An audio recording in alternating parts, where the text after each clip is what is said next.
I just wanted to be an artist, some kind of an artist. I didn't quite know at the time what kind of an artist. If you don't have a sense of humor, you probably won't like my work. Figure painting is what I do. I'm a figure painter. I had no idea that anybody was going to look at these things.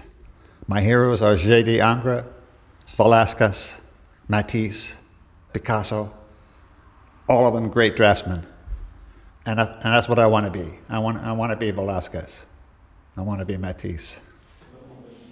In the case of my paintings,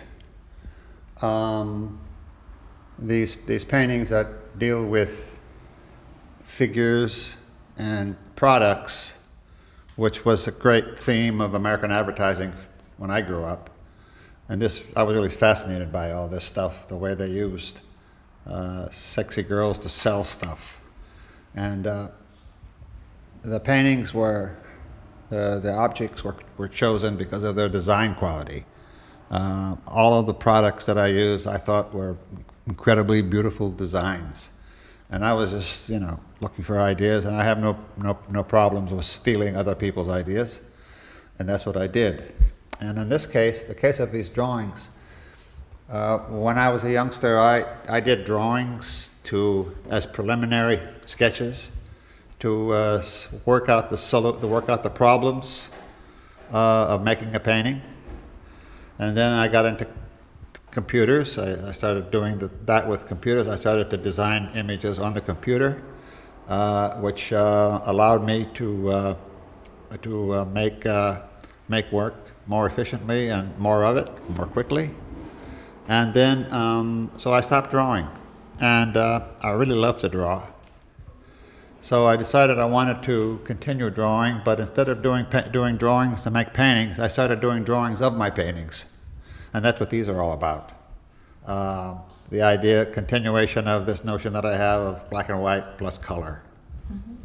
And this whole thing came about because of an incident that happened to me when I went to New York one year with Roy Lichtenstein. And we went to have a dinner party at an artist named Robert Kulik, a famous frame maker in New York. So we went to his house on the west end of New York. And when we went into the living room, there was a painting by Robert Motherwell on the wall. And this painting was just sort of a lot of black paint.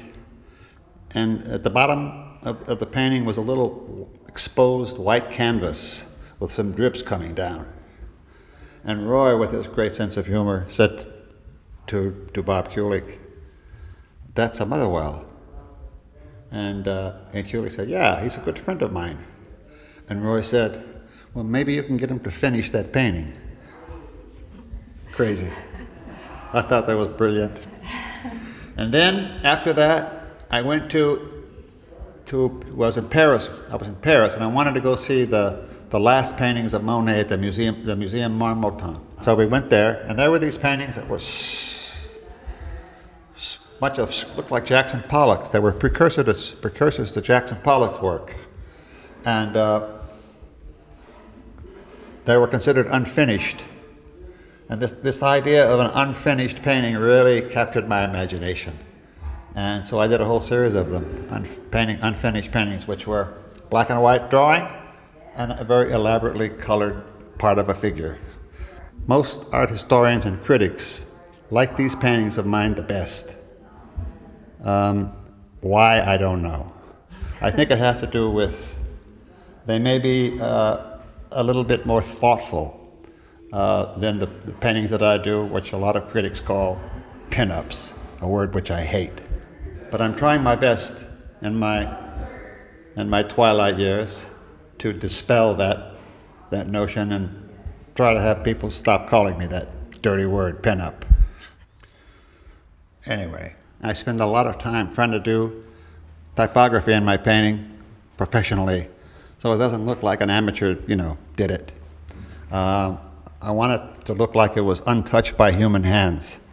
And this whole series just has to do with doing drawings of beautiful young women and having the word to reinforce what it's about. It's being reinforced by the word girl. This one being Spanish, the next one being Romanian, And it's just a sort of punctuation for what I'm doing. You know, my work started out as a figure painter. I've been doing it for 50 years.